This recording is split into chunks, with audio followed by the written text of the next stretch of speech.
નવાસુદેવા પરમસ્તિવાંચિતમ શ્રી સ્વામિનારાયણ ભગવાનની જય. અક્ષર પુરુષોત્તમ મહારાજની જય. ગુણાતીતાનંદ સ્વામી મહારાજની જય. ભગતજી મહારાજની જય. શાસ્ત્રીજી મહારાજની જય. યોગીજી મહારાજની જય. ગુરુએ પ્રમુખ સ્વામી મહારાજની.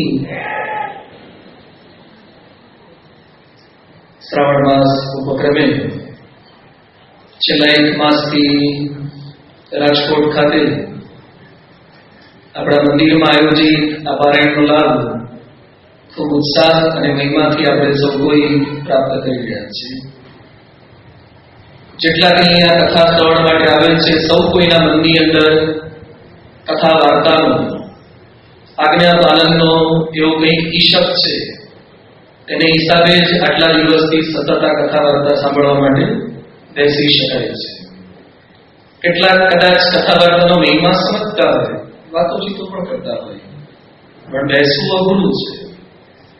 ગુણાતીતાનંદ સ્વામીના સમયમાં વસોના વાઘજીભાઈ હતા, યુવાન ભક્તરાજ હતા, પણ સ્વામીના સમાગમથી એમની સ્થિતિ બહુ સારી થઈ. એમના પિતાનું નામ તુલસીભાઈ, વાઘજીભાઈ પુત્ર.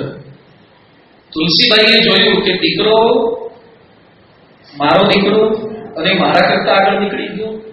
એની સ્થિતિ કેટલીક વાર કેટલાક લોકોની સત્તા, ઐશ્વર્ય, સામર્થ્ય તો આપણે અભિભૂત થઈએ છીએ, પણ સ્વામીએ લખ્યું છે કે કૃપાનંદ સ્વામી જેવાને જોઈએ અને આપણને કાઢક થાય.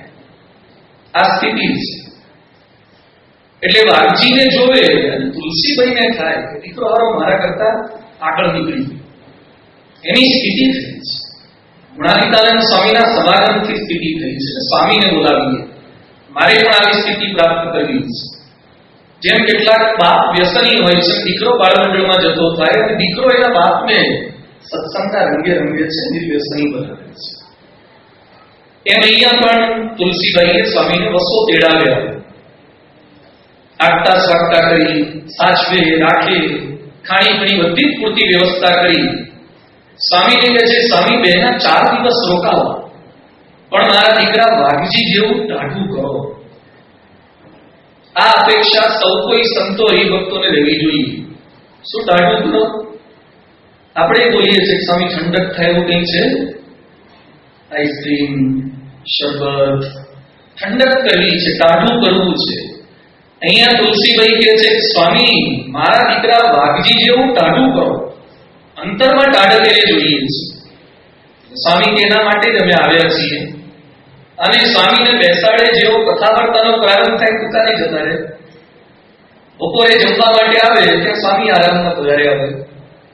સાંજે સ્વામી જાગીને કથા શરૂ કરે, પાછા દુકાને જતા રહે. રાત્રે આવે ત્યારે કથામાં તો શ્રીપતિ થઈ ગયું હોય. અને રોજ રાત્રે પાછા સ્વામીને કહે હજુ રોકાજો, પણ વાઘજી જેવું ટાઢું કરો. 2-4 દી રોકાવો, 4-8 દી રોકાવો, પણ દીકરા જેવું ટાઢું કરો. જો માગણી એની સાચી નથી, કદાચ સ્વામીને બોલાવ્યા અને આગતા સ્વાગતા કરી, એ પણ અતિ સુંદર હતું, પણ બેસતા નહોતા. એટલે સ્વામી એકવાર હાથ પકડીને કીધું, કેમ ટાઢું થાય? 1,00,000 મણ લોઢાની લોટી જગી હોય અને તમે સહેજ પાણી રાખો, છમકારો થઈ જાય. એને તો દરિયાની અંદર ઝપકોડવી પડે, ત્યારે કેટલાય દિવસો સુધી છોડો ઉછળે અને ત્યાર પછી માંડ ટાઢું થાય. એમ અંતઃકરણ તપી ગયું છે. તમારે કથામાં બેસવું નથી, ટાઢું કરો, ટાઢું કરો. એમ કેટલાક એમ કે સ્વામી પારાયણ કરો, 1 દી નહીં, 5 દી નહીં, મહિનો પારાયણ કરો, પણ પોતે બેસે નહીં. આપ બધા નસીબદાર છો અને સાથે સાથે એવા ઈશક વાળા છો કે ખાલી પારાયણની વાતો કરી નથી, પાછા બેઠા છો. કેટલાક પ્રશ્નો છે ને ખાવાથી મટી જાય. કેટલાક આપણા પ્રશ્નો હોય પણ એ માણસને ખવડાવી દો ને તમે, તો એનો પ્રોબ્લેમ સોલ્વ થઈ જાય. કેટલાક પ્રશ્નો પીવાથી સોલ્વ થઈ જાય છે, એટલે કેટલાક પીતા હોય છે. તો પ્રશ્ન એટલે ઘણા પીવું પડે, અમારે પીતા હોય. કેટલાક ડ્રાઈવરો ચાવતા હોય છે, વ્યસની હોય. પૂછીએ કેમ વ્યસન કરો છો? મારી નોકરી એવી છે ને કે માવા ખાવા તો જ મગજ ઠેકાણે રહે. કેટલાક પ્રોબ્લેમ ખાવાથી સોલ્વ થાય, કેટલાક પીવાથી સોલ્વ થાય, કેટલાક ચાવવાથી સોલ્વ થાય, કેટલાક ચાલવાથી સોલ્વ થાય. એટલે રેસ કોર્સ તો ચાલવા નીકળે છે. કેટલાક પ્રોબ્લેમ ચાલવાથી પણ સોલ્વ થાય, કેટલાક પ્રોબ્લેમ ચાલવાથી સોલ્વ થઈ જાય, ચાલવાથી પણ સોલ્વ થાય. કેટલાક સુઈ જાવ તમે, ઘણી વાર કોઈની સાથે થોડી બબાલ થઈ હોય, સુઈ જાઓ તમે શાંતિથી. સુઈ જવાથી પણ કેટલાક, ઊંઘ છે ને એ બહુ જ મોટામાં મોટી દવા છે. જો આવી જાય તો, અમુક વાર આવતી નથી. ઊંઘ આવી જાય એટલે ઘણા પ્રશ્નોનું સોલ્યુશન થઈ જતું હોય છે. કેટલાક સુવાથી સોલ્વ થાય, પણ કેટલાક પ્રશ્નો એવા છે કે ખાવાથી, પીવાથી, સુવાથી, ચાલવાથી, જે આપણા મન સાથે સંકળાયેલા છે, એ સાંભળવાથી સોલ્વ થાય છે, કથા શ્રવણથી સોલ્વ થાય છે. ન કેવળ શારીરિક, ન કેવળ આર્થિક, ન કેવળ પારિવારિક, ન કેવળ સામાજિક, ન કેવળ માનસિક, ન કેવળ આધ્યાત્મિક, સબ દર્દો કી એક દવા એવી આ કથા વાર્તા છે. આવો મહિમા આપણે સમજ્યા છીએ એટલે એક માસથી કથા શ્રવણ માગીએ છીએ. ઘણા એવા છે કે જે પહેલા દિવસથી શરૂ કર્યું છે અને આજે પણ બેઠા છે. કેટલાક વચ્ચે વચ્ચે આવ જાવ કરતા હશે, કેટલાક કન્ટિન્યુઅસ આવ્યા છે, કેટલીક ગાડી હવે રિઝર્વમાં આવવાની તૈયારી છે, કારણ કે હવે શ્રાવણ પૂરું થવાનું. કેટલાક પૂછતા છે કે હવે ક્યારે પૂરું થવાનું છે. બહુ ચાલ્યું. વક્તાઓ બદલાયા કરે છે, શ્રોતા એના એ તમે બધા અલગ અલગ વક્તાઓ આવી ગયા અને શ્રોતા બધા એના એ છે. કેટલાક લોકોને શ્રદ્ધાનું ફ્યુલ ખૂટી ગયું હશે, બીજા કોઈક ધક્કો મારી આપતા 3 દાડા જ છે. કોઈક ધક્કો મારે એટલે પાછા કથામાં આવી જાય. કોઈક આપણને રિફિલ કરી આપે છે એટલે આવી જઈએ છે. કેટલાક લોકો ફ્યુલ છે જ નહીં, પણ કોઈક ખેંચી લઈ આવે છે. અમુક બંધ ગાડી હોય, ફ્યુલ જ ના, કોકની સાથે બાંધી દે, પાછળ જગ્યા ખાલી હોય એટલે આવી જાય. પણ આવીએ પછી, અને સંતોએ અલગ અલગ વિષય પર, શાસ્ત્રો પર તૈયારી કરીને ખૂબ સુંદર વાતો આપણને કરી. ઘણી વાર આટલા બધા વક્તા સંતો આવે એટલે ઘણી વાર રિપીટેશન જેવું પણ લાગે, કંટાળા જેવું લાગે. બાપા અહીંયા 2007માં આવ્યા, બાપા જમતા હતા ત્યારે સત્સંગ પ્રવૃત્તિનું રિપોર્ટિંગ અમે કરતા હતા. પછી સ્વામીને મેં વાત કરી, મેં સ્વામી અમે કથા કરવા જઈએ, સોમથી શનિ વિસ્તારની સભામાં જઈએ કથા કરવા, રવિવારે અહીંયા કથા. એમાં પહેલા તો રોજની 2 કથા કરવા, 2 મંડળમાં જવાનું થાય એટલે 2 કથા કરવાની થાય. અને સહજાનંદ સુધામાં જે આપ્યું હોય એને ફોલો કરીએ તો અડધો કલાક જે બોલ્યા હોય પછી 15 મિનિટ ટ્રાવેલિંગ ડિસ્ટન્સ, અને ફરી પાછું એ જ બોલવાનું. 15 મિનિટ પછી એનું જ મેટર પાછું બોલવાનું. મંગળવારે પણ પાછું 1-2 વખત. તો બાપા એકની એક કથા 12 વખત કરવાની થાય એક અઠવાડિયામાં. એટલે બધું કંટાળા જેવું લાગે. અને બીજું અમારે તો મંડળ જાગીને તો કથા બોલવાની હોય એટલે જાગીએ, પણ જોડવાળાની શું દશા થાય? જે જોડમાં સંતો આવતા હોય એને તો સાંભળવાનું, એટલે એને તો વધારે ધન્યવાદ આપવા ઘટે. કારણ કે માળા ફેરવી કેટલી ફેરવે છે. એકનું એક સાંભળ કરવાનું, એનું એ જ આવે. દામજી ભાઈ કામ છે ને ત્યાં ઉભા હતા, તો સ્વામી કે દામજી તું ક્યાં સર્વિસ કરે છે? કે બાપા ટેલિફોન એક્સચેન્જમાં. કે તારે શું કરવાનું હોય? કે બાપા અહીંથી લાઈન લઈ નામ લગી લેવાની, નામથી આમ કરવાનું. સ્વામી કે તાર રોજ કામ બદલાય? કે બાપા 40 વર્ષથી એનું એ જ છે. સ્વામી કે મારા સાચું તું સમજાય કે અમારે એનું એ જ હોય છે.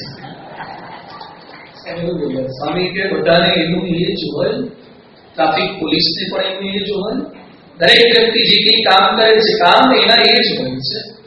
એનો આનંદ લેતા આપણને આવડવું જોઈએ, એનું વ્યસન પડવું જોઈએ. તો કંટાળો ના આવે. સિગરેટ, ગુટખા એને જ હોય છે જે લગભગ ખાતા પીતા હોય એને, પણ છતાં એને દરેક વખતે નવીન લાગે છે, નિત્ય નવતમ લાગ્યા કરે છે. મહારાજ તો આના વ્યસની હતા. આપણે જન્મંગલ નામાવલીમાં બોલીએ છીએ ને, સતશાસ્ત્ર વ્યસનાય નમઃ. મહારાજને સતશાસ્ત્રોનું વ્યસન હતું.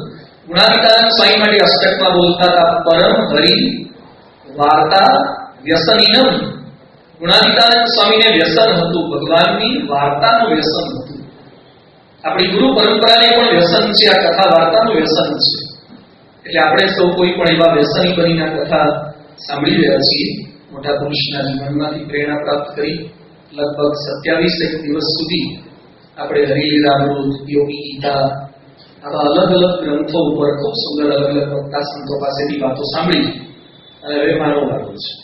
ભોજન સમારંભ પૂરું થવાનું આવે, બધા જ જમીન બેસી ગયા છે. અંગુર રબડી ખાધી, મલાઈ કોફતા ખાધા, પીઝા ખાધા, ક્યાંક ફરસાણ ખાધા, ક્યાંક મિષ્ટાન ખાધા, અલગ અલગ બધું ખાધું. અને હવે મારે પીરસવાનું છે. એટલે બધાને જમવાનું પૂરું થઈ ગયું, પીરસવા જાય શું કે ભાઈ હવે કેપેસિટી પૂરી થઈ ગઈ છે. એટલે બધાને ભૂખ છે, ખાલી છે હજી. એટલે આપણે એવું રાખીએ, લેતા જાઓ એ સાવરિયા બીડી પાન. એટલે પાનનો થાળ સમજજો. કદાચ આગળ બધું જમી લીધું હોય તો. એટલે કથા વાર્તા બહુ શ્રવણ કર્યું છે, છતાં પણ આપણે વાતો કરીએ છીએ. અલગ અલગ વિષય પર વાતો સાંભળી છે. ગ્રામ્ય વાર્તામાં લોકોને જેમ કંટાળો નથી આવતો, વાસુદેવ મહાત્મામાં લખ્યું છે, એ કથાસ્તે વિહાય અન્ય ગાથા પ્રથો કીર્તયંતે અતર શૃણવંતી વાતે જનાહ દુઃખિતાશુષ્ય સંસાર પાશૈ.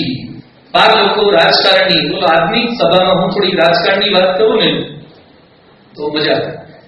સભા છૂટ્યા પછી રાજકારણની વાતો થાય. મોદીની જ્યારે તમે ચેપ્ટર ખોલો કંટાળો ના આવે. જો સાંભળો તો દૂર કોઈ નહીં આવી તાપસી પૂરી. અનામત આંદોલનની વાત ચાલુ થાય, ક્રિકેટની વાત ચાલુ થાય. અનેક વખત આપણે આ ટોપિક છેડેલા છે, છતાં પણ જાણે સાંભળ્યું જ ના હોય એવું દર વખતે આપણને આ વાતોમાં લાગ્યા કરે છે. અને આટલું બધું સાંભળ્યા પછી પણ એનું ફળ શું છે? અહીંયા લખે છે, શુષ્ય સંસાર પાશૈ. આ જેટલી કે ગ્રામ્ય વાર્તા થાય છે એ સંસાર પાશથી બદ્ધ કરે છે. જ્યારે હરિભક્તોની આજ્ઞા કરી છે, કુર્યાદ ભાગવતાનામ ચ સતામ સંગમ અતંદ્રિતઃ. વાસુદેવ મહાત્માના શ્લોકોને આધારે આપણે સમજતા રહીએ. 22મા અધ્યાયના 7મા શ્લોકમાં લખ્યું છે, ગૃહસ્થોએ આળસનો ત્યાગ કરી, તમામ ગૃહસ્થ ભક્તોએ આળસનો ત્યાગ કરી ભાગવત સંતોનો સમાગમ નિત્ય કરવો. ઇતિ વાસુદેવ મહાત્મ્યમ. બીજું લખે છે, અવતાર ચરિત્રાણી શૃણ્યાત અન્વહમ ભરે. 22મા અધ્યાયના 15મા શ્લોકમાં કહે છે કે ભગવાનના દિવ્ય ચરિત્રોને નિત્ય સાંભળવા. કેવળ શ્રાવણ માસ પૂરતા નહીં. અવતાર ચરિત્રાણી શૃણ્યાત અન્વહમ ભરે.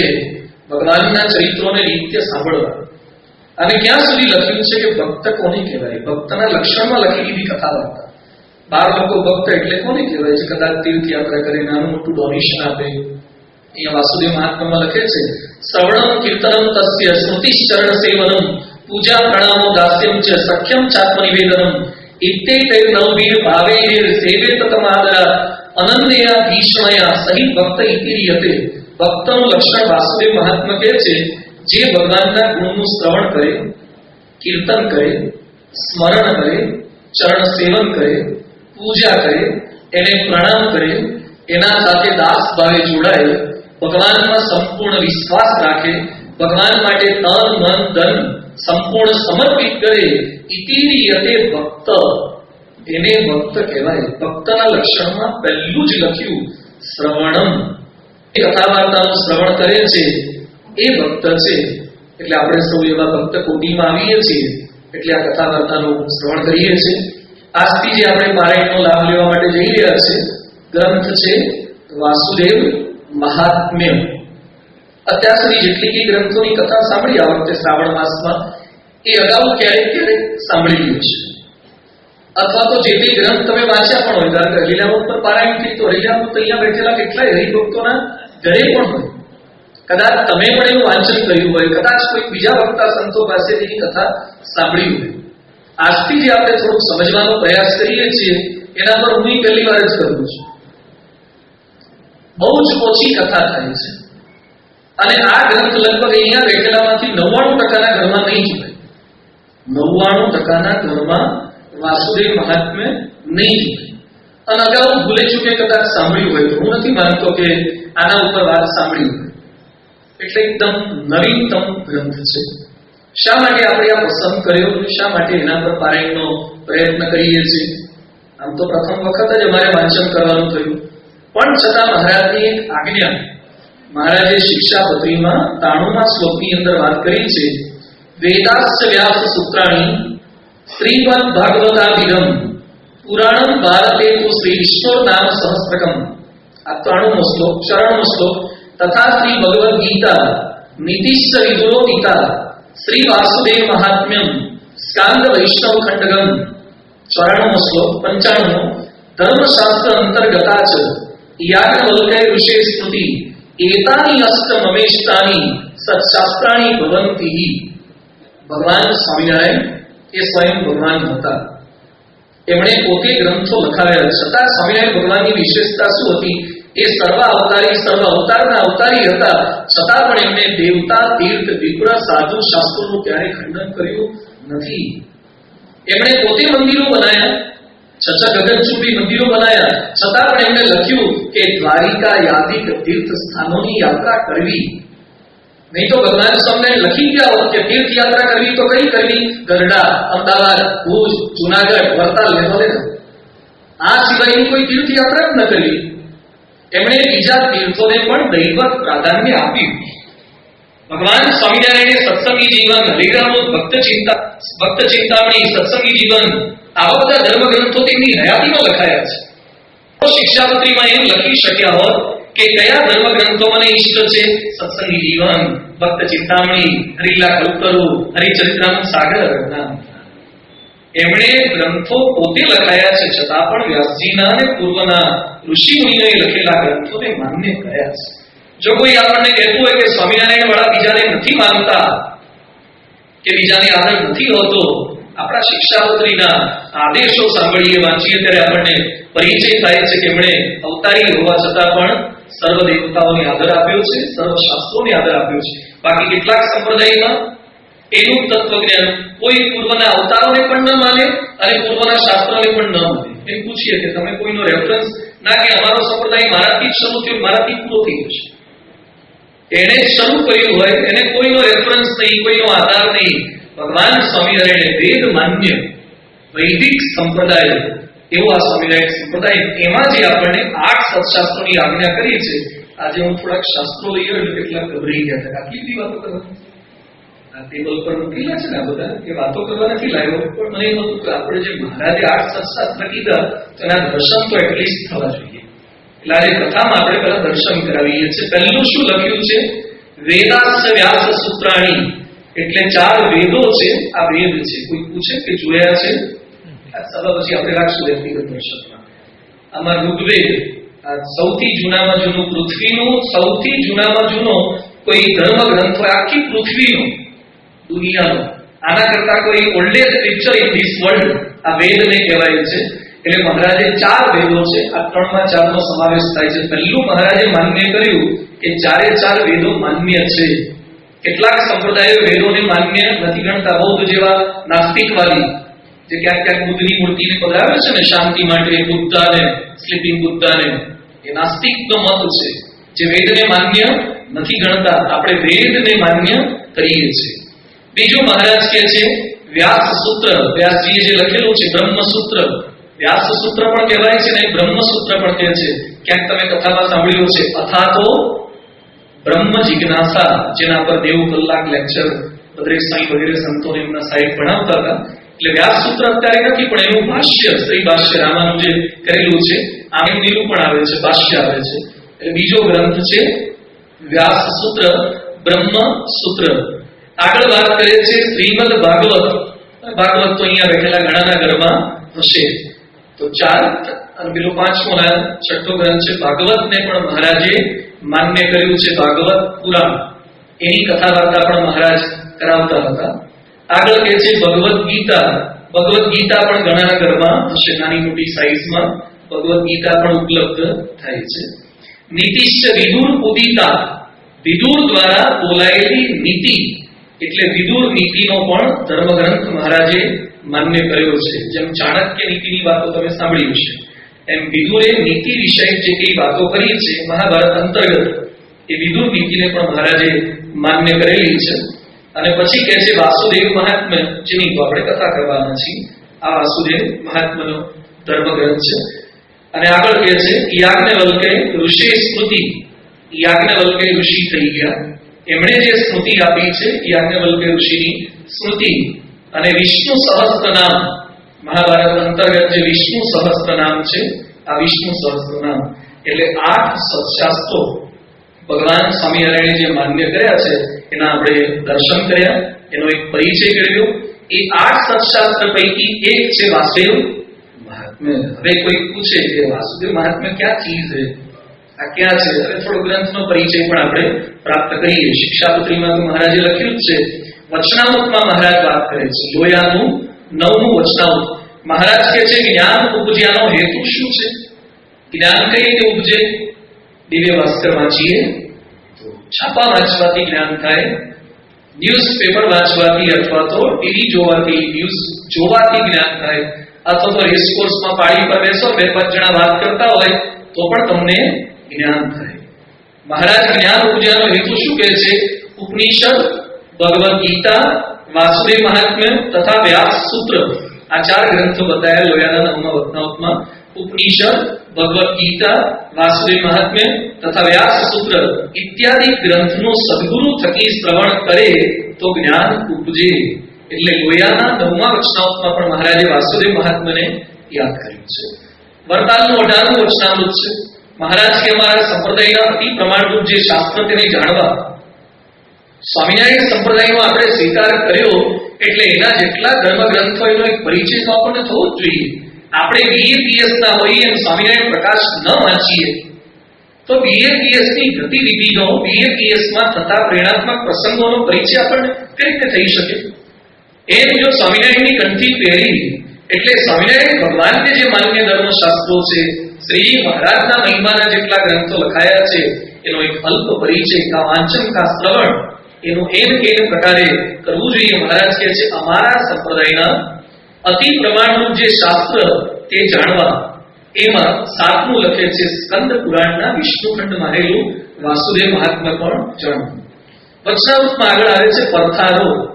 કદાચ કોઈ વચનામૃતમાં આગલા પાના વાંચજો, બહુ સુંદર છે. પરથારામાં મહારાજની સ્વાભાવિક પ્રકૃતિથી માંડીને એમનું જીવન વૃત્તાંત જેવો પરિચય આપેલો છે.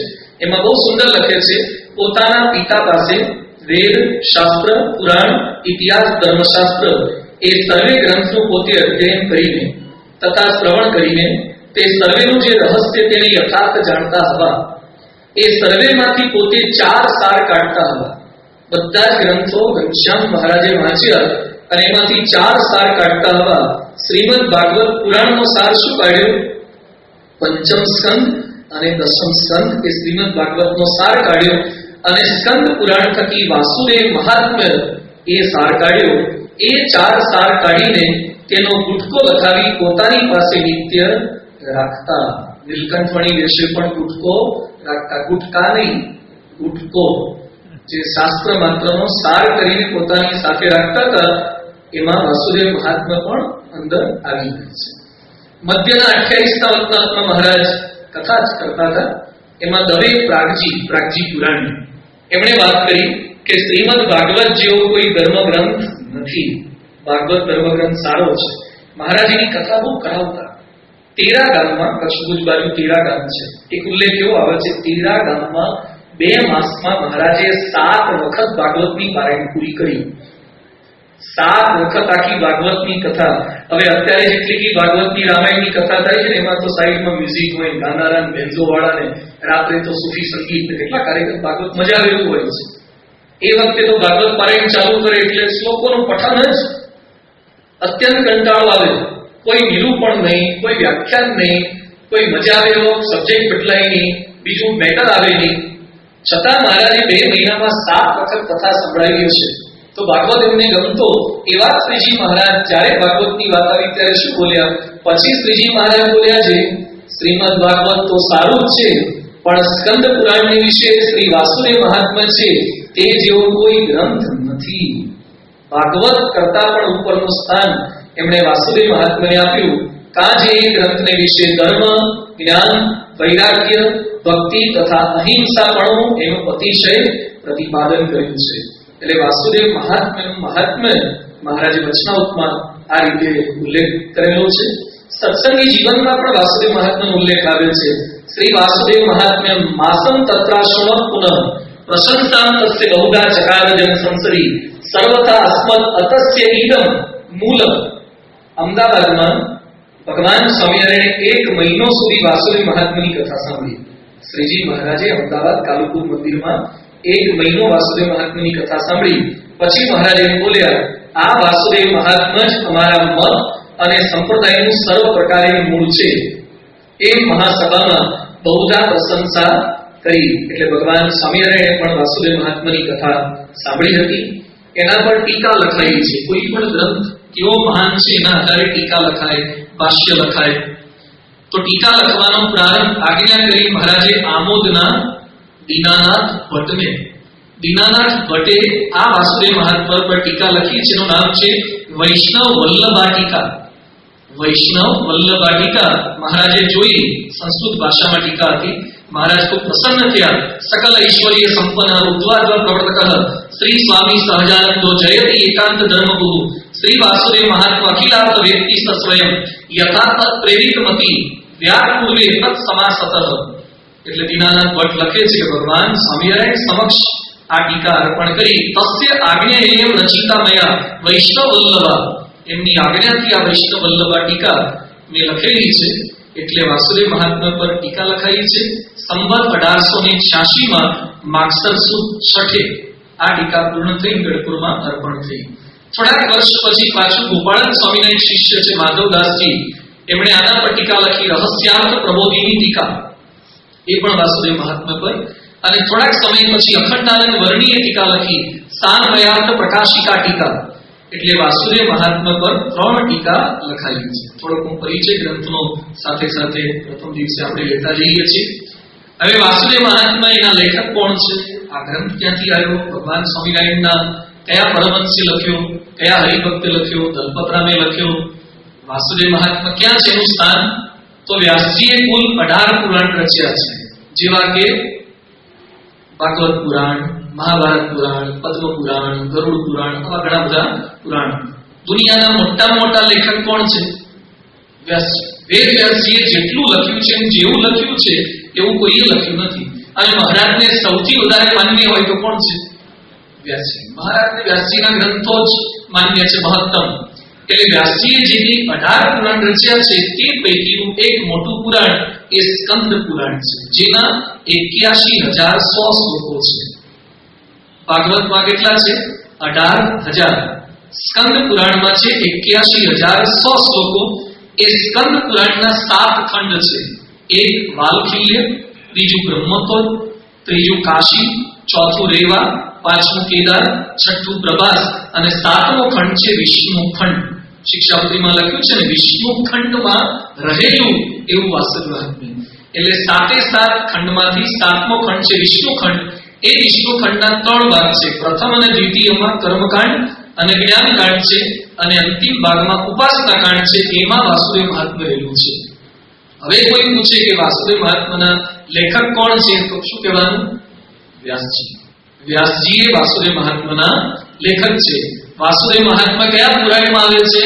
સ્કંદ પુરાણની અંદર, વિષ્ણુ ખંડની અંદર વાસુદેવ મહાત્મા નામનો ધર્મગ્રંથ આવે છે. એના કુલ 32 અધ્યાય છે. ભાગવતમાં જેમ 12 સ્કંદ છે એમ વાસુદેવ મહાત્માના 32 અધ્યાય છે અને 1419 શ્લોક છે. શિક્ષાપત્રીના કેટલા છે? 212 શ્લોક છે. વાસુદેવ મહાત્માના 1419 શ્લોકોનો બનેલો આ ધર્મગ્રંથ છે. અંદર વાર્તાલાપ આવે છે નર નારાયણ, નારદજી, કાર્તિક સ્વામી, સુત પુરાણી, ઉગ્ર સવા, કાર્તિકે, આ બધા અલગ અલગ વિષય વાર્તાલાપ વ્યાસજીએ લખેલા છે. હવે ગ્રંથ શા માટે મહારાજે માન્ય કર્યો છે એને સમજવાનો પારાયણમાં આપણે પ્રયાસ કરીએ છીએ. સત્સંગી જીવનમાં લખ્યું છે કે વાસુદેવ મહાત્મામાં ભગવાન ભજવાની રીતિ બતાવી છે. ભગવાન ભજવાની રીતિ બતાવી છે. પ્રથમના 27માં કહે છે કે ભગવાન ભજવાની તો સર્વને ઈચ્છા છે, પણ સમજણમાં ફેર રહે છે. રીતિ શીખવી પડે. આજે જેને IELTS ની એક્ઝામ આપવી હોય એ લોકો ઇંગ્લિશ સ્પોકનના, રીડિંગના, રાઇટિંગના, લિસનિંગના ક્લાસ કરે છે. એ તો કોઈ ઇંગ્લિશ બોલી જાય તો આપણે સાંભળી તો લઈએ છીએ. શા માટે ઇંગ્લિશ લિસનિંગના ક્લાસ કરવા પડે છે? ઇંગ્લિશ બોલવાની રીતિ શીખવી પડે છે. ઇંગ્લિશના રાઇટિંગ શીખવા પડે છે. ભલે કસી રાઇટિંગ કરતા હોય છે, બુક્સ આવે છે, એ શીખવું પડે છે. તમારી આંગળીઓને ટ્રેનિંગ આપવાની હોય છે. ક્યાંક ગાતા શીખવું પડે, ક્યાંક વગાડતા શીખવું પડે, ક્યાંક તરતા શીખવું પડે. સ્વિમિંગમાં શું કરવાનું હોય છે, પણ તો પણ સ્વિમિંગ પુલમાં જઈને તરવાની રીતિ શીખવી પડે છે. પ્રાણાયામમાં શું કરવાનું? શ્વાસ લેવાના, શ્વાસ બહાર કાઢવાના. કેટલું સરળ પ્રાણાયામ છે, પણ બેસી જાવ કરવા એમ પ્રાણાયામ થાય. પ્રાણાયામ કરતા શીખવું પડે. આમ તો કશું જ નથી, લેવાના બહાર કાઢવાનું. શીખ્યા વગર કાઢજો, શું નીકળે છે? દાંત સાફ થઈ જશે. કશું અંદરથી ઉચ્છ્વાસ નીકળવો કઈ માત્રામાં નીકળવો જોઈએ, પેટ બહાર રહે ત્યારે કાઢવાનો કે પેટ અંદર રહે ત્યારે કાઢવાનો, પ્રાણાયામની રીતિ શીખવી પડે. યોગાસનમાં શું છે? અલગ અલગ રીતે શરીરને વાળવાનું જ છે. વાળવા માંડો. એક ભાઈએ વાળવા માંડ્યા, હલવાઈ ગયું, નીકળ્યું જ નહીં.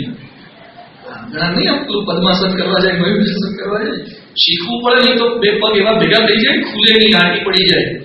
એટલે યોગાસન પ્રાણાયામની રીતિ શીખવી પડે. શરીરની તાલીમ હોય છે તો મનની તાલીમ છે. ભગવાન ભજવાની રીતિ. બાર લોકો શું માને, કાંઈ ના આવડે ને ભગવાન ભજતા આવડે છે.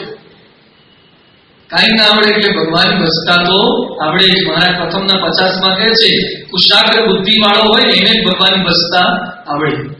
ભગવાન સ્વામિનારાયણે ભગવાન ભજવાની રીતિ બતાવી છે ધર્મશાસ્ત્રોને આધારે. ભગવાન ભજાય કઈ રીતે, ભગવાનમાં શું કઈ રીતે સમજવાનું છે. કારિયાણીમાં માછા આચરતા પેલો એક કિમિયાવાળો આવ્યો, તાંબામાંથી શું કરી આપતો હતો? રૂપું. તાંબામાંથી ચાંદી કરી આપતો હતો. આવો કોઈ આવે તો મન થઈ જાય. અને માછા કાચરના ત્યાં આવ્યો કે તાંબુ લાવો, એને રૂપું કરી આપો. માછા કાચર શું બોલ્યા? અમારે તો ભગવાન વિના બીજા કોઈ પદાર્થની ઈચ્છા નથી. ભગવાન સ્વામિનારાયણે પ્રથમના 70માં લખ્યું છે, સત્સંગ કરવો તે કેવળ જીવના કલ્યાણને અર્થે જ કરવો. આ ભગવાન ભજવાની રીતિ તેમણે પોતાના તમામ હરિભક્તોના હૃદયમાં દ્રઢ કરાવી દીધી. શાસ્ત્ર થકી, સંત સમાગમ થકી ભગવાન ભજવાની રીતિ દ્રઢ થાય છે. કેટલાક ભગવાન માને પણ એને રીતિ સ્પષ્ટ ના હોય. મહારાજ પીપળાવ ગામે હતા, ચરોતરનું ગામ છે પીપળાવ, અને કોઠાના ઝાડ નીચે બેઠા હતા. કોઠા થાય, કોઠાના ઝાડ નીચે, કોઠાની ચટણી કરે ને એના ઝાડ નીચે બેઠા હતા. 4 બ્રાહ્મણ અને ભગવાન સ્વામિનારાયણને શું કહે છે, તમે બધાને સાધુ બનાવી કરો છો, પછી સૃષ્ટિ કેમ ચાલશે? અમુક લોકો છે ને આવી ચિંતા બહુ છે. અમુકને આપણે વ્યસન છોડાઈએ ત્યારે શું કે બધાને વ્યસન છોડી દેશો તો ગુટકાવાળા બિચારા કરશે શું? કેટલા લોકો બેકાર થઈ જશે. એટલે એને બીજા લોકોની આજીવિકાની ચિંતા હોય. આવી ચિંતા. કેટલાકની શાકાહારની વાત કરીએ શું કે બધા શાકાહારી બની જશે તો પછી માછલીઓ વધી જશે દરિયામાં. આટલા બધા ઈંડા મરતા બંધ થઈ જશે તો મરઘીઓ કેટલી બધી વધી જશે. અને મરઘીની ચિંતા કરે, માછલીની ચિંતા કરે, ખોટી ચિંતા કરે. એટલે આણે શું કીધું કે તમે આટલા બધાને સાધુ બનાવી દેશો, સૃષ્ટિ કેમ ચાલશે? આ તો ભગવાન હતા. મહારાજ એક કામ કરો, તમે કઈ જ્ઞાતિના છો? કે બ્રાહ્મણ. કે ભણેલા છો? કે હું તો શાસ્ત્ર ભણેલા છે. તો બ્રાહ્મણ ને પાછા ભણેલા, તો એક કામ કરો, તમને 4 ને સાધુ કરીએ. લાગે અમે તો તમને ના પાડવાની વાતો કરીએ છીએ, તમે અમને સાધુ કરવાની. મહારાજ કે તમે 4 થઈ જાઓ, કે અમે 4 થઈએ પછી અમારે ઘરે કોણ જાય? મહારાજ કે હું 4 કોઠા લઈશ અને કોઠામાંથી 4 બ્રાહ્મણ નવા બનાવીશ. 4 કોઠા લઈશ અને એમાંથી 4 બ્રાહ્મણ, તમે સાધુ થઈ જાઓ અને તમારા ઘરે તમારા જેવા બ્રાહ્મણો મોકલી આપીશ. એટલે ઘરે બિલકુલ ખોટ નહીં પડે, તમને હું સાધુ કરી દઈશ. એટલે બીજો બ્રાહ્મણ કહેતો કે રહેવા દે, આ તો ભગવાનનો અવતાર છે, આ તો કોઠામાંથી ની ચટણી થઈ ગયું ને એમાંથી ઉભા કરે એવા છે. એટલે કરવું નથી, ભાગવા માંડ્યા. ભગવાન સ્વામિનારાયણ કે અમને કોઠામાંથી બનાવતા આવડે છે, એટલે તમે આવી ચિંતા ખોટી કરતા નહીં. જો ભગવાન બોલ્યા કે ભગવાનનો અવતાર છે, ધારે તે કરી શકે, પણ ભગવાન માનીને એના શરણમાં રહી ના શક્યા. જ્યારે લાડુદાન બારોટ ભગવાન મનાયા અને શું બોલ્યા? આજની ઘડી દરમિયાન, આજની ઘડી ભગવાન તરીકે જોવા એટલું કઈ સ્વામિનારાયણ ભગવાને શીખવાડ્યું નથી. ભગવાન ભજવાની રીતિ શીખવાડી. પરમ પૂજ્ય પ્રમુખ સ્વામી મહારાજ ભગવાન ભજવાની રીતિ શીખવાડે છે. કેવળ મંદિરો ઉભા, સાચી શીખવે રામ કી રીત કુજી. રામની સાચી રીત શીખવે છે. બાપા લુસાકામાં હતા આફ્રિકામાં, અને ઠાકોરજી હતા, પત્રકારે પૂછ્યું શાનું પ્રતીક છે? ત્યારે પ્રમુખ સ્વામી મહારાજ શું બોલ્યા? નોય પ્રતીક, આ સ્વયં હરિકૃષ્ણ મહારાજ છે. એ ફોટો નથી માનતા, એ પંચ ધાતુની મૂર્તિ નથી માનતા, એ સાક્ષાત ભગવાન માને છે. અને એમણે તમામ સંતો હરિભક્તોમાં ભગવાન ભજવાની રીતિ દ્રઢ કરાવી. ગુજરાતી સાહિત્ય ક્ષેત્રમાં મકરંદ મહેતાનું બહુ મોટું નામ છે. કવિ થઈ ગયા મકરંદ મહેતા. વચ્ચે તો થોડો ઘણો પ્રશ્ન પણ એમને થયેલો. એ મકરંદ મહેતા એકવાર વિચરણ કરતા સેલવાસ બાજુ ગયા. આદિવાસી વિસ્તાર છે સેલવાસ બાજુ. અને ખૂબ દુબળા માણસોને, અભણને, પછાતને, કન્વર્ટેડ વિસ્તાર છે બધો. એમાં BAPS નું મંદિર જોયું સેલવાસમાં. BAPS સંસ્થાના સંપર્કમાં આવ્યા. BAPS સંસ્થાએ કેટલાક ગામોની અંદર ઘર બનાવી આપ્યા છે, સંસ્કાર આપ્યા છે.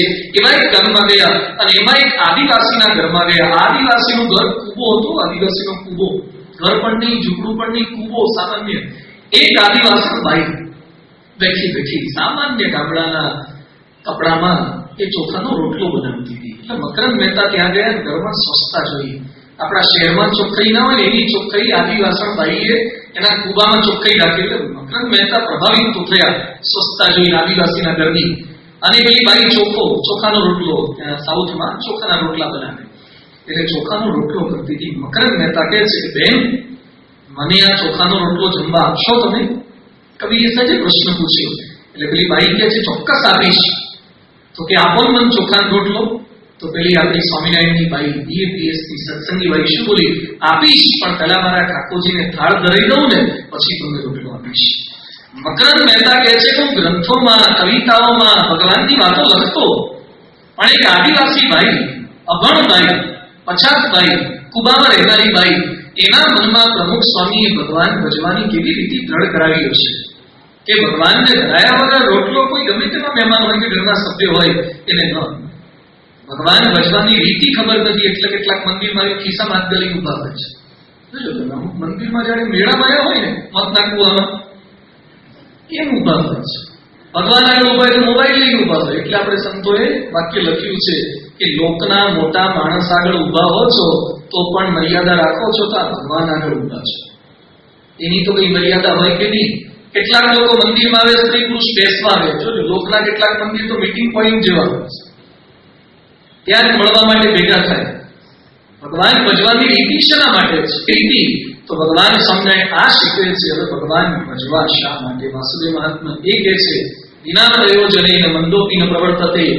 ખાઈએ છે એનો પણ હેતુ છે, સૂઈએ છે એનો પણ હેતુ છે, ભણીએ છે એનો પણ હેતુ છે. તો ભગવાન ભજવા શા માટે? શૌનક ઉગ્ર સવારે પ્રશ્ન પૂછે છે. જીવાનામ શ્રેયસે સોતે બહુધા સાધનાની તે સર્વેષાં મનુજાનાં તુ દુષ્કરાણી એવ તાની તુ. જીવોના શ્રેય માટે, જીવોના કલ્યાણ માટે મોક્ષસ્ય સાધનમ તાદૃક સુવિચારીય મહામતે. મોક્ષ માટે અમારા કર્મ છે, મોક્ષ માટે અમારો દાખલો છે. તો જીવનું કલ્યાણ થાય, સરળતાથી થાય એવું કઈ સાધન બતાવો તમે. આપણા પ્રયત્નો શેના માટે છે? આ કથા શ્રવણ શેના માટે? મોક્ષ માટે, આત્યંતિક કલ્યાણ માટે, સ્વભાવ નિવૃત્તિ માટે. પણ બહુ સરસ વાત કરે છે આપણા વતી કે સરળ સાધન બતાવો, કારણ કે અઘરા સાધન હવે થાય એવા નથી. પહેલા તો બહુ ભારે સાધન કરતા. અમારા સંતો પણ, પૂર્વ સંતો પણ ભારે કરતા અને પૂર્વ હરિભક્તો પણ ભારે કરતા. હવે આપણા બધાના શરીર તકલાદી થઈ ગયા એટલે આપણાથી ભારે વ્રત તપ થાય એવા નથી.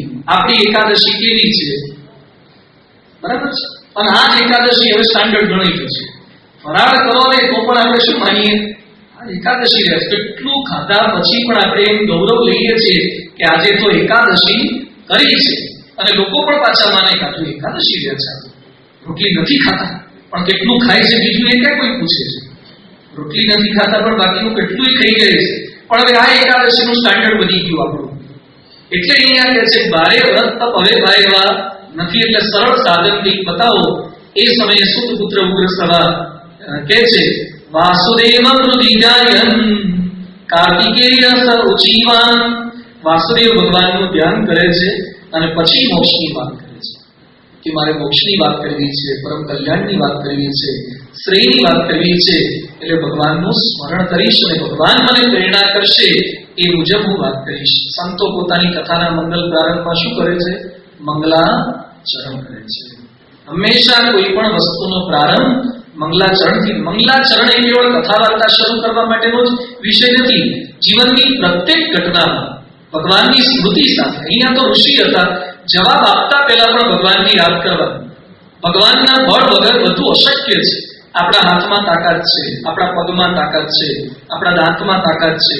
ક્યાંક ગઈકાલે ન્યૂઝપેપરમાં એક આર્ટિકલ બતાવ્યું, એક ભાઈએ કાન સાથે પ્લેન બાંધ્યું. કાન સાથે. કાન તો કેવા હોય, શું શક્તિ હોય? બહુ ખેંચત નીકળી જાય. પણ એ ભાઈએ કાન સાથે દોરડું કેવું બાંધ્યું અને એક વિમાન ખેંચ્યું, લગભગ 700 કે 800 કિલોનું વિમાન ખેંચ્યું. કાનમાં ગજબની શક્તિ કહેવાય. આંખમાં શક્તિ છે, દાંતમાં શક્તિ છે. પેલા વર્લ્ડ રેકોર્ડમાં આપણે છોકરાઓને બતાવી છે, એક ભાઈએ પોતાના હાથથી નાળિયેર તોડ્યા. આમ પકડીને પછાડવાનું જમીન પર એમ નહીં, નાળિયેર મૂકી રાખવાના, નાળિયેર પર આમ ઠોકવાનું. 1 મિનિટમાં 54-55 નાળિયેર તોડી નાખ્યા. શક્તિ છે, પણ એની ક્યાંક મર્યાદા છે. આપણે ગમે તેટલા બુદ્ધિશાળી હોઈએ, પણ સૂઈ જઈએ પછી આપણી કેટલી બુદ્ધિ, સૂઈ ગયા પછી આપણી કેટલી શક્તિ, સૂઈ ગયા પછી કોઈ પતાઈ જાય ને કોઈ ખબર ના પડે.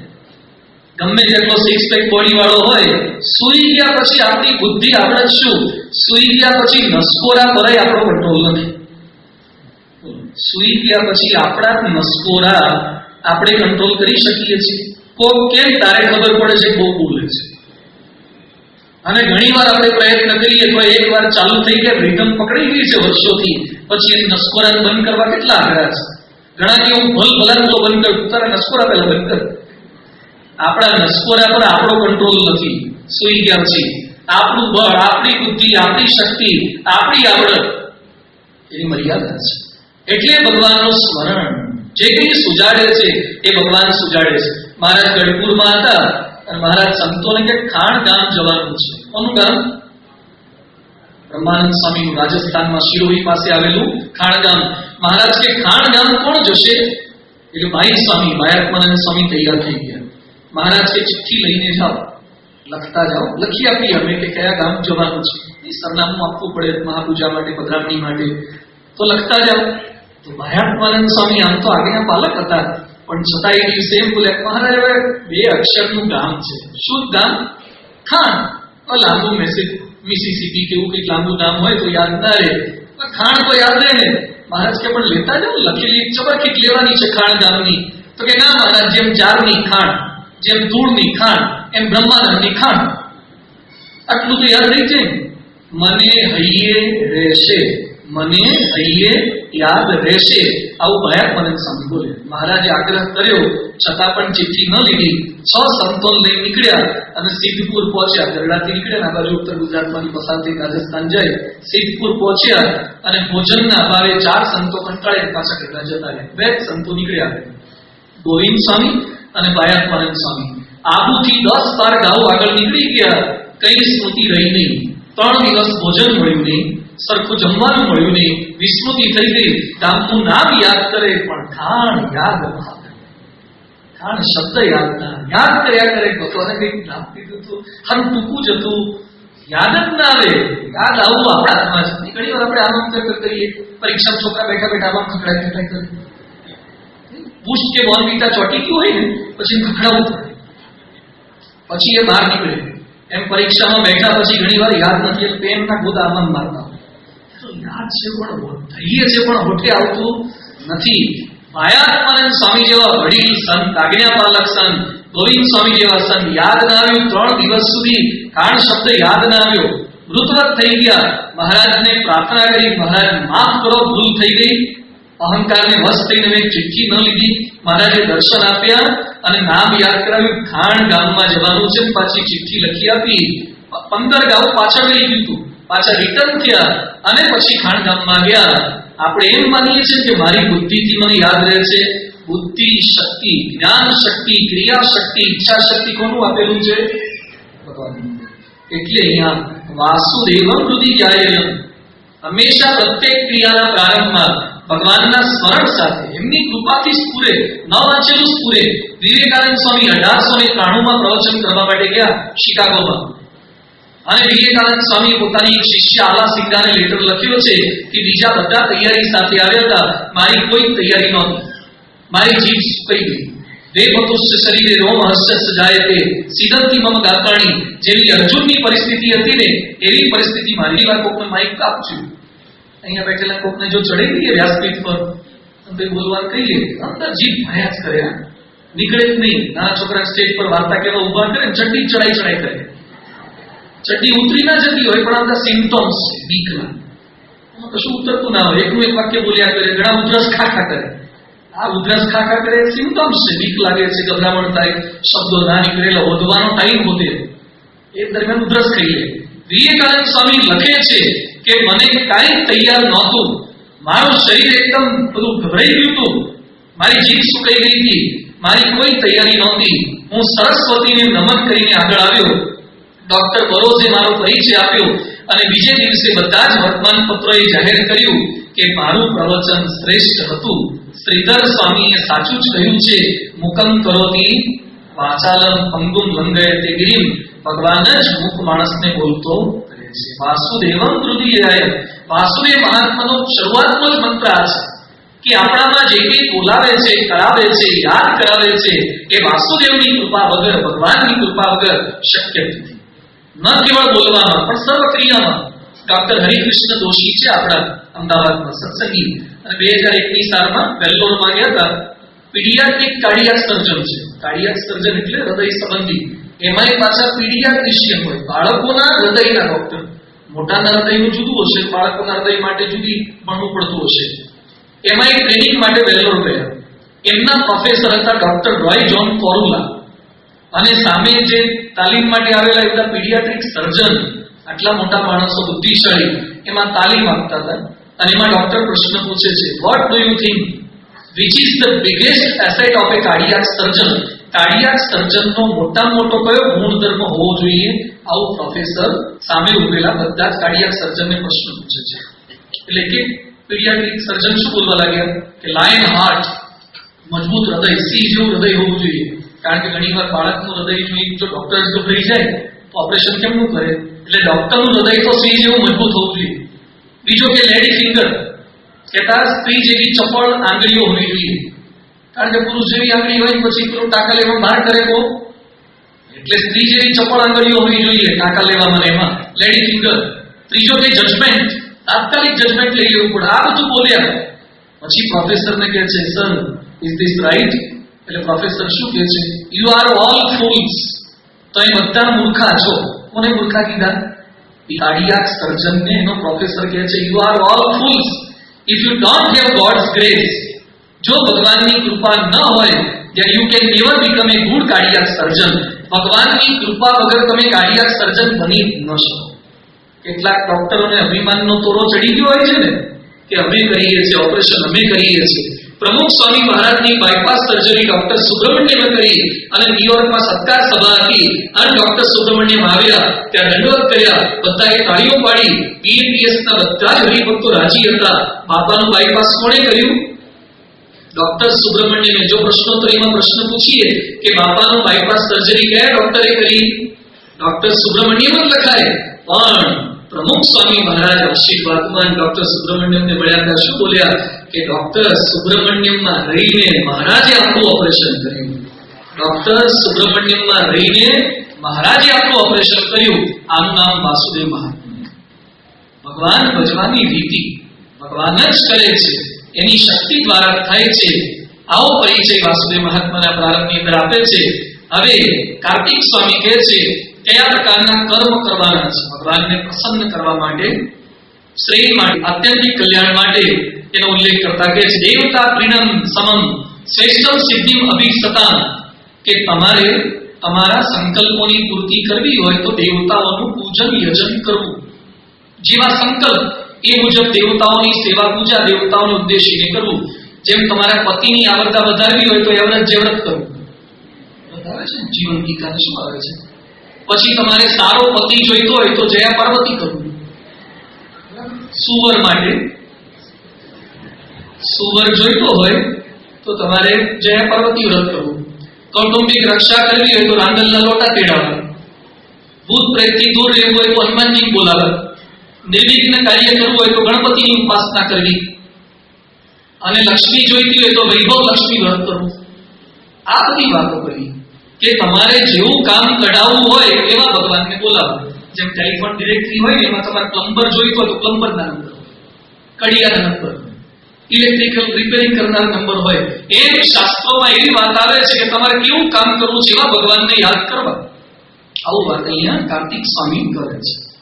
એટલે સામે સાવરણી મુનિ શું કહે છે? તત ફલાની છે સર્વાણી ત્વયા ઉક્તાની પૃથક પૃથક સ્વર્ગાદી પ્રાપ્તિ મુખ્યાની કારગ્રસ્તાની તાની તું. તમે જેવી વાતો કરો છો કે આ ભગવાનને પૂજવાથી લક્ષ્મી મળે, આ ભગવાનના લોટા તેડવાથી આમ થાય, આમ કરવાથી, પણ જે કંઈ ફળ મળે એ બધું નાશવંત છે. જે સ્વર્ગ સુખની વાત કરો છો એ પણ નાશવંત છે, બધા લોક નાશવંત છે, શરીર નાશવંત છે. તો એવી વાતો અમને ન કરો. સારા શરીર માટે પણ કેટલાક આરાધના કરે છે, રૂપ માટે ભગવાનની પૂજા કરે છે, બળ માટે ભગવાનની પૂજા કરે છે. ગમે તેટલું સારું શરીર મળ્યું હોય પણ સમય જતા નાશ થઈ જશે. અહીંયા જેટલા કઈ મોટી ઉંમરના બેઠા છે આ બાબુ કાકા બધા, તમે કોલેજમાં ભણતા જ તમારો વટ નહીં પડતો હોય, બરાબર? પડતો હશે. બસ અહીંયા બધાના વટ પડતા છે એવું હું કહી દઉં. ચલો જાહેરમાં અત્યારે તમે ચાલતા હો, હું વટ પડે છે, પકડતા 2 જણા જોઈએ છે. હા, વટ નથી પડતો, આપણે પડી જઈએ છીએ. શરીર હતું સારું. અહીંયા બેઠેલા બધા જ્યારે કોલેજમાં ભણતા હતા ત્યારે મિસ્ટર વર્લ્ડ ને મિસ યુનિવર્સ જ હતા. એ સમયે આપણને લોકો જોતા હતા, હવે કોઈ જોતું નથી. ગમે તેટલું સારું રૂપ અમુક સમય જતા એક્સપાયરી ડેટ આવશે. જે કાલ પર નેવિયા ક્રીમ લગાવતા હતા ને, અને ક્રીમ લપસી જતી હતી, અમુક સમય એવો આવશે એટલી કરકલી પડશે ક્રીમ હલવાઈ જશે, એટલી કરકલી ગાલ પર પડશે ને ક્રીમ અંદર હલવાઈ જશે. એટલે ગમે તેટલું સારું શરીર પ્રાપ્ત થયું આરાધના કરીને, ઘડપણમાં શરીરનું રૂપ ખૂબ જતું રહેવાનું. ગમે તેવા સ્ત્રી પુરુષની રૂપવાન સ્ત્રી પુરુષની પ્રાપ્તિ થઈ, અંત સમય કોણ ભેગું આવે છે? ગમે તેવા રૂપવાન સ્ત્રી કે પુરુષ મળ્યા, કોણ સાથે આવે છે? ગમે તેટલું ધન સંપત્તિ સત્તા મળી, ઘડપણ આવશે.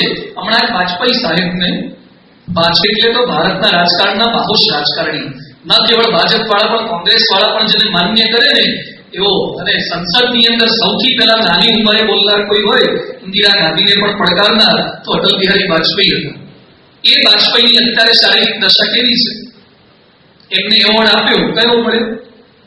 ભારત રત્ન આપવા માટે ગયા, વાજપેયીનો એવોર્ડ સ્વીકારતો ફોટો નથી છપાયો, ફોટો ન્યૂઝપેપરમાં નથી આવ્યો. કેમ? કારણ કે એવોર્ડ લઈ શકે અને સમજી શકે એની દશામાં જ નથી. સૂઝ બૂઝ વગરના પડ્યા છે. એને ભારત રત્ન આપો કે ગમે તેવું રત્ન, પંચરત્ન આપો, કશું એને ખબર પડતી નથી. અમુક ઉંમર થયા પછી તો તમને એવોર્ડોની ખબર નહીં પડે. તો કયા એવોર્ડ માટે પ્રયત્ન કરીએ છીએ? અહીંયા બેઠેલા બધાને ખ્યાલ છે કે ભારત રત્ન મોટો છે, પદ્મશ્રી મોટો છે, ઓસ્કાર મોટો છે, નોબલ કોઝ મોટો છે. 2010નો નોબલ પ્રાઇઝ કોને મળ્યું હતું શાંતિ માટે? જવાબ છે કોઈની પાસે? 2010નું શાંતિ માટેનું 2010નું ભારત રત્ન કોને મળ્યું હતું? જે વર્ષે મળ્યું હશે ત્યારે કેવી વાહ થઈ હતી. આજે 5 જ વર્ષ પછી નોબલ પ્રાઇઝ જેને મળ્યા હતા ને એને ભૂલી ગયા. કયા નોબલ પ્રાઇઝ? વર્ષો પછી નોબલ પ્રાઇઝ મેળવનારાની કોઈ કિંમત નથી, કોઈ પૂછતું નથી. એવા સન્માનો માટે દિલીપ કુમારનું નામ બધા જાણો છો? જાણો છો નહીં? ઘણા તો જોયા હશે. બધા લગભગ દિલીપ કુમાર વાળા જ છે, અશોક કુમાર વાળા, સંજીવ કુમાર વાળા. આપણે થોડી વાત કરી લઈએ. દિલીપ કુમાર એક જમાના બહુ સારા હીરો ગણાતા હતા, દિલીપ કુમારની ફિલ્મો ને બધું. એ દિલીપ કુમાર એકવાર પરદેશથી પ્લેનમાં બેસીને આવતા હતા, પ્લેનમાં મુસાફરી કરતા હતા. અને દિલીપ કુમાર જેવો બોલિવૂડનો એક્ટર બેઠો હોય દેખાવમાં એ પાછો, અને એર હોસ્ટેસ બીજા બધા જાણી ગયા કે દિલીપ કુમાર છે, દિલીપ કુમાર છે. એટલે બધા જોવા લાગ્યા, મળવા લાગ્યા. પણ દિલીપ કુમારને તકલીફ એ હતી કે એની બાજુમાં એક વૃદ્ધ માણસ બેઠો, બુઢો. એ છાપું વાંચવા લાગ્યો, પોતાનું કામ કરવા લાગ્યો, પણ દિલીપ કુમાર આવું જોવે નહીં. એટલે દિલીપ કુમારને પ્રશ્ન એ થયો, તમે સારો મોબાઈલ રાખો અને જો બાજુવાળા વખાણ ન કરે ને તો તકલીફ બહુ થાય. તમે દાગીના સારા પહેર્યા અને કોઈ એમ બોલે નહીં કે ક્યાંથી લાયા, તો તમને દાગીનાની મજા મરી જ જાય. સારું કામ કર્યા પછી 2-5 જણા બોલવા જોઈએ. દિલીપ કુમાર જેવો માણસ આખા પ્લેને નોટિસ લીધી અને બાજુમાં એક બુઢો બેઠો છે, આવું નોટિસ કરતો નથી. દિલીપ કુમારને તકલીફ થઈ, વાત ના કરે તો એનું કામ કર્યા કરે. ચા કોફી કઈ સૌ થયા, લીધા ફરતી પાછો પોતાનું કામ કરવા લાગ્યા. દિલીપ કુમારથી ન રહેવાયું, એને સામેથી વાત ચાલુ કરી. જેમ તમારા મોબાઈલનું કોઈ પૂછે નહીં, આપણે કહીએ તમારે કયો છે? આપણી ચશ્માની ફ્રેમની વાત, આપણા મોબાઈલની વાત આપણે સામેથી બીજાની કરીએ, જો કોઈ પૂછે નહીં તો. એટલે અહીંયા એને પોતાની વાત ચાલુ કરી કે તમે ફિલ્મ જોવો છો? બાજુવાળા પૂછ્યું. ક્યારેક ફિલ્મ જોઈ લી. પછી કે ફિલ્મના એક્ટરોના નામ કઈ ખબર? કે ના, કે જોઈ પૂરું કરી દીધું. કે પણ ફિલ્મની વાતો છે તો આટલી બધી કરો છો? કે હું ફિલ્મ લાઈનમાં કામ કરું છું. ઓકે, આટલું બોલી પાછો પેલો બુઢો તેનું કામ કરવા લાગે. એટલે દિલીપ કુમારને ચટપટી જાય કે હું ફિલ્મની વાત કરું છું, ફિલ્મમાં કામ કરું છું, એટલું બોલું છું, તોય આ તો રસ લેતો નથી. અને પ્લેનમાંથી ઉતરવાનો ટાઈમ થઈ ગયો, લેન્ડ થઈ ગયું, ઉભા થઈ જતા હતા. દિલીપ કુમારે સામેથી હાથ મિલાયો અને પછી કહે છે, આઈ એમ દિલીપ કુમાર, હું એક્ટર તરીકે કામ કરું છું. એટલે બધો સામે વાળો કે ઓકે ફાઇન, આઈ એમ JRD ટાટા, હું JRD ટાટા છું. દિલીપ કુમાર કે ટાટાને આપણી કશી પડી, આવડા મોટા કલાકાર, લોકોને તમારામાં કાંઈ રસ હોતો નથી. આપણને લાગે કે લોકો બધા મને પૂછે ત્યારે લાગે કે આટલી સત્તા, સંપત્તિ, પ્રસિદ્ધિ બધું જ પ્રાપ્ત કર્યું, પણ એ બહુ ક્ષણિક છે, નાશવંત છે. એટલે અહીંયા પ્રશ્ન એ પૂછે છે, આવી વાત મને ન કરો, રૂપની, શરીરની, સત્તાની, સામર્થ્યની. આવા ભગવાનની વાતો ન કરો જે ભગવાન પોતે નાશ પામવાના હોય. આવા મને ધામમાં જવાની વાતો ન કરો જે ધામ પોતે પડી જવાનું હોય. હવે મને કેવી વાત કરો? વાસુદેવ મહાત્મા લખે છે, યહ સ્વયં નિર્ભયો અન્યેષાં ભયહર્તા સનાતનઃ નિત્ય ધામા અક્ષય ફલ પ્રદાતા ભક્ત વત્સલ યસ્ય પ્રસાદાત સર્વેષાં સર્વૈવ મનોરથા સિદ્ધેયુ ચાસ સેવાત્ર તમ દેવમ વદમે ગૃહ. પ્રશ્ન એ પૂછે છે, જે ભગવાન કાળ માયા થકી રહિત હોય, જે ભગવાનના સાનિધ્યમાં જતા લોકોના કાળ માયા ચડી જાય. સ્વામિનારાયણનું વર્તમાન ધરાવીએ ત્યારે મંત્ર કયો બોલીએ છીએ? કાળ માયા પાપ કર્મ યમ ક્રોધ ભયાત. જેના વર્તમાન ધારણ કરતા એના આશ્રિતોના કાળ માયા પાપ કર્મ ચડી જાય. જે સનાતન નિત્ય હોય, જેનું ધામ નિત્ય હોય, અવિચાલ્ય હોય, જે અક્ષય ફળ આપનારા હોય, જે ભક્ત વત્સલ હોય, જેની કૃપાથી સર્વેના સર્વે મનોરથો સિદ્ધ થાય, તેવા મહાસમર્થ ભગવાનની વાત મને કહો. એવા સર્વોપરી દેવની તમ દેવમ વદમે ગુહ. એવા સર્વોપરી દેવતાની વાત મને કરો. વાસુદેવ મહાત્માની અંદર ભગવાન સ્વામિનારાયણની પ્રશંસા એમને નથી કરી. શા માટે આ ગ્રંથને આટલો માન્ય કરેલો છે? શા માટે આ ગ્રંથને રહસ્ય ગણાવ્યું છે? અમારા સંપ્રદાયનું મૂળ શા માટે ગણાવ્યું છે? કારણ કે આ વાસુદેવ મહાત્માની અંદર 3 પ્રકારની વાતો આવે છે. 3 દિવસ છે અને 3 પ્રકારની વાત આપણે સમજવાની છે. આજે તો થોડો પરિચય પ્રાપ્ત કર્યો. વાસુદેવ મહાત્મામાં 3 વાત છે. એક કર્મની વાત, બીજી ધર્મની વાત અને ત્રીજી મર્મની વાત. કઈ કઈ? એક કર્મની વાત, બીજી ધર્મની વાત અને ત્રીજી ધર્મની વાત. આવતીકાલે આપણે ભગવાન સ્વામિનારાયણે કર્મની વાત, શાના માટે કર્મ કરવાના, કઈ રીતે કર્મ કરવા જોઈએ, અને ધર્મ, એકાંતિક ધર્મ શું ચીજ છે, શા માટે એકાંતિક ધર્મ, અને સાથે સાથે મર્મની વાત ભગવાન સ્વામિનારાયણે આ વાસુદેવ મહાત્મામાં કરી છે. એને સાંભળવાનો પ્રયાસ આપણે કરવાના છીએ. શરૂઆતમાં ઉલ્લેખ કર્યો તો બધા કથા વાર્તા બહુ ઈશકથી સાંભળીએ છીએ. એ ગરીબ વખત કાલે મને મળ્યા, મેં બહુ ઈશક છે. મને કે કથા વાર્તા ઉતરી ક્યારે કહેવાય? એને મને પ્રશ્ન પૂછ્યો. મને કે કથા વાર્તા ઉતરી ક્યારે કહેવાય? મેં કીધું છૂટ્યા પછી જેમ દોડો છો ને, કથા વાર્તા પૂરી થયા પછી જેમ ઊભા થઈને દોડ મૂકો છો ને, એમ ચાલુ થાય ત્યારે મૂકો ને તો ઉતરી કહેવાય. તો અત્યારે કેટલાકનું ચાલુ થઈ ગયું છે. કથા વાર્તા પૂરી થયા પછી જેટલી સ્પીડથી બધા ઊભા થાય છે ને, એટલી સ્પીડથી 8:15 વાગે આવીને બેસી જાય ને, તો કથા વાર્તા ઉતરી કહેવાય. આશા રાખીએ કે કાલ સુધીમાં લગભગ ઉતરી જશે. એટલે સ્વામિનારાયણ ભગવાનની જય. નારાયણ નારાયણ સ્વામી નારાયણ નારાયણ નારાયણ.